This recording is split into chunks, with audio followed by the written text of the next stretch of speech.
G'day legends, welcome back to another video. If you're new here, my name is Mike and I'm the Outback Recycler. I'm a city boy turned bushman who recently started picking up rubbish and recycling precious metals. Over the past 8 months, I have picked up over 27,000 drink containers and I've started to recycle precious metals. These include aluminium, copper, brass, and really anything else I can get my hands on. So hey, if this interests you, then hit that subscribe button and let's get into today's video. So I'm sure a lot of you are wondering, Mike, why are you walking? Well, I'll tell you, mate. I don't work on the Monday and my sister took the car, so we're gonna go pick up the car and we're gonna be doing a little bit of cleaning up. And not the cleaning up with a broom, mate. We're gonna be cleaning up some aluminium. We're gonna be getting some scrap metal ready to go. Basically, we've got 2 runs to do this week. I'm heading into town tomorrow and I might just take bottles. I'm not too sure yet, but I'm also going down on the Thursday and I'll be bringing my trailer. So I'm planning to fill the trailer up with as much stuff as I can. I just need to figure out the best way to do it, how to sort of clean it, how to separate it, what I'm even going to take down. At the moment, there is heaps of dirty alley. So I don't really know. I don't know whether to go clean alley on top, dirty alley on the bottom, and then I guess just separate it once we get to Anton's. But yeah, we will figure that out soon. Morning. Hello. So yeah, for those who don't know, I live in the remote indigenous community of Yuendumu. It's roughly 290 kilometers northwest of Alice Springs, so we're almost bang smack in the middle of the country. I've been out here for the past 16, 17 months now, and you know what? I absolutely love it. I work full-time as a youth worker out here, so I run the sport and recreational program, and yeah, it's absolutely great. When I'm not doing that, I'm usually lifeguarding. However, the pool has just closed for the season, so that'll be open next summer. So yeah, when I'm not working, this is what I'm doing. I'm out here picking up bottles and cans or talking to yous. So look, it's a pretty nice life. Compared to the city life, it's incredibly different. You know, you have so much time to just focus and work on yourself. And yeah, you don't have all that extra noise going on. So yeah, if there's anyone out there who's thinking about wanting to try something new, but you're not too scared, look, honestly, I would recommend this. I'll be honest though, it's not for everyone. You know, I did come out here with a girl and it just wasn't for her. So she ended up leaving and I ended up staying. So yeah, I've seen firsthand it not work out for people. However, I love it. My sister's just come out. She spent the last 3 months out here now. And I mean, she absolutely loves it. So yeah, it's great. You know what? It's actually really interesting, right? Whenever I tell people who aren't from Yuendumu that I live out in Yuendumu, they're like, Mike, what? Are you serious? That place is so dangerous. Oh my God, that place must be so dodgy. Mate, what are you talking about? I'm walking down one of the main strips with a camera. You know what I mean? Been out here for the last 18 months, absolutely love it. People are great. You know what? I'd rather be here than Perth. I'd rather be here than any major city in the country, honestly. It's beautiful out here. I'll give you a little foot tour of Yuendumu. So, over there, we've got the Wanta Youth Centre. So there's currently 2 youth centres operating here in the community. We have Wanta Aboriginal Corporation, and we also have Central Desert Regional Council, which is the company that I work for. In front of us on the right, that sort of grey building with the orange car is Centrelink, and straight ahead where all those cars are parked, that is the Safety Patrol office. Now, yeah, so if you're wondering what Safety Patrol does, they do a lot of restorative justice, so they work with, you know, at-risk youth. They also run patrols at night, and yeah, just keep the community safe basically. They get involved before the police do to try and de-escalate situations. So yeah, they're really, really important here in the community. That sort of weird triangular shaped building. That's where I work, and that is the Central Desert Regional Council office. And right here we've got the Yuendumu school, so I'll be grabbing the car keys from my sister, and yeah, we'll be driving back to mine. On the left there we've got the Yuendumu big shop, so we've got 2 shops here in community, and that's one of them. And that's probably one of the better ones. They don't have restrictions on items to sell. That way you get a whole lot more variety rather than your typical shops run by Outback stores, which is one of the biggest chains out here. But yeah, let's grab these car keys. I'll see you in a second. Alrighty, so we've just picked up the keys. We're just gonna go past the big shop quickly because my sister has a package coming and she's not too sure if it's here yet. And yeah, for those who are wondering, I live in Australia, and generally speaking, we have, Oz Post buildings, or the post office. Everywhere that I've lived previously, you have a designated post office building. But out here, it's actually just at the community store. So there's a little section off to the side. And yeah, you just go there and you do what you would at any other post office. You show your ID, ask for your mail, and happy days. Morning, Vinny. Hey, morning.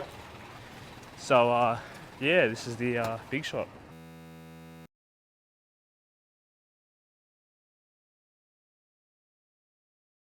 Yeah, sweet, just like that. We picked up my sister's package. I don't think it's the one she was expecting. She said it would be quite a large box, and this is only obviously a very small package, but either way, I'm sure she will be happy. And yeah, that's pretty much my post office. We've got the car, so we're going to jump into the Kia now and head back to mine. And then I will show you the shed situation. Alrighty legends, also it was great. When I was in the big shop, I bumped into a local fella here, and I've been driving past his place, and he's got this big trailer full of what looks like rubbish, and there are a few big chunky alley rims. And I just say, hey mate, like what are you doing with the trailer? And straight away he goes, bro, you want those rims, don't you? And I was like, yeah. And he's like, yeah bro, just come around, come grab them. I was gonna chuck them out anyway, so yeah, we might do that at some other point in time. Right now, as you will see in my yard, I've got about 20 rims, all on tires. Now, I bought a tire changer, tire remover. I just don't have it mounted to anything yet. And that's how I actually busted my pinky. I was trying to take a tire off with it not being mounted to something, and I ended up using the bar, like the pry bar if you want to call it that, and I've gone to like really push it in, ended up getting my pinky, and yeah, now I don't have a pinky nail and it's growing back. But yeah, so I'm not going to do anything like that or anything to do with those tires until I've got it mounted into something. So I'm going to be working with maybe Vinny, and yeah, he's going to help me mount it into a pallet or a steel sheet or something. So yeah, we'll suss that out later at a later time. Here we are, home sweet home. I take it for granted how lucky I am that everything is literally around the corner. You know how people typically say, especially Australians, it's just around the corner, mate. It's not. It's really not. But here, I'm telling yous, it is. Yous will have to come out and see it to believe it, but literally everything is around the corner. Woo! I'll show you my shed. See, before we get into the shed, here's the tyres. That one, Vinny wants that one, so I'm going to swap him something for that. We got 1, 2, 3, 4, 5, 10, 15, 20. Far out, mate. 20, 21, 22. Sheesh. And as you can see, there's just shit everywhere, honestly. So, yeah.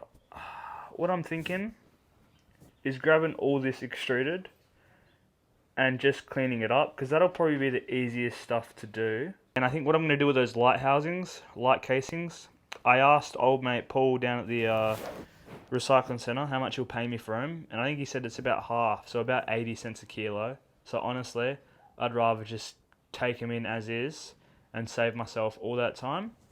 That way, once I clean up the shed and organize the shed, I might even try get some basic shelving.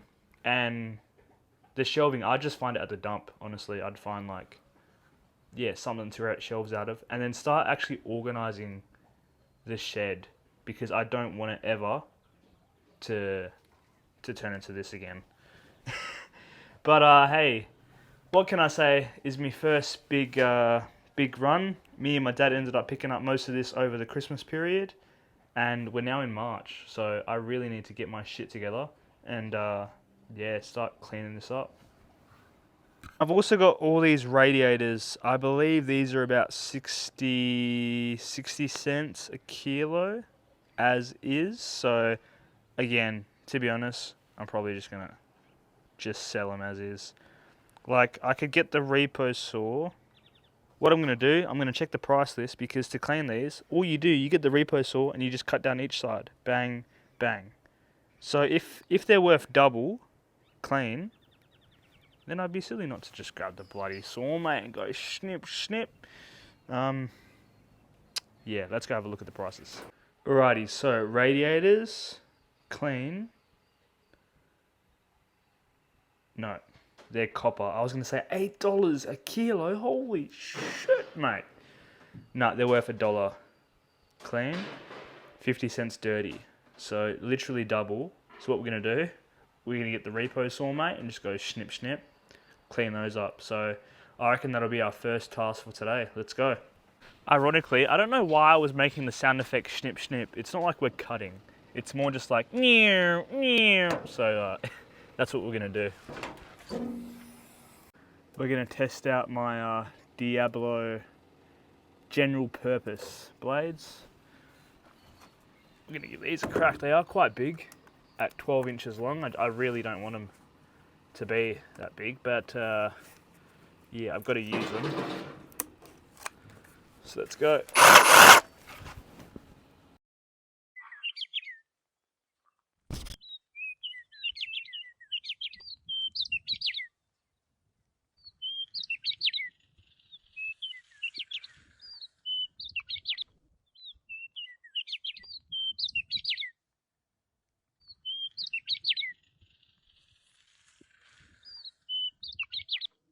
Apologies, legends. I just realized my microphone actually cut out.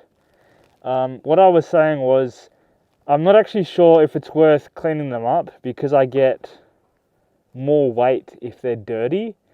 Now, I'll give you an example. Paul from the recycling center said that I'm better off leaving your typical copper wiring that comes from kitchen appliances on instead of stripping it, because you may get $15 a kilo for clean, high grade, but in one wire, you might only get like 0.1 of a kilo, not even. You know what I mean? I guess I'll have to test it for myself.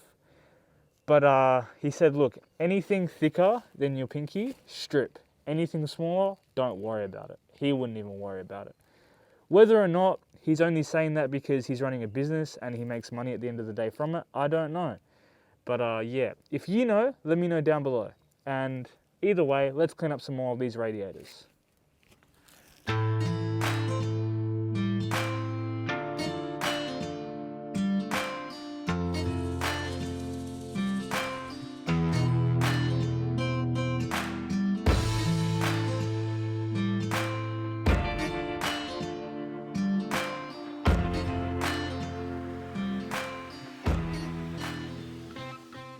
So we just cut through our second one. The battery's dead. We're gonna have to chuck these ones on charge, and I'll see if I got another one so we can just continue it on. We are back. I found a 3 amp hour battery. We've got our 5 amp hour battery on charge, so hopefully that'll be good soon. Let's see how many more we can get through.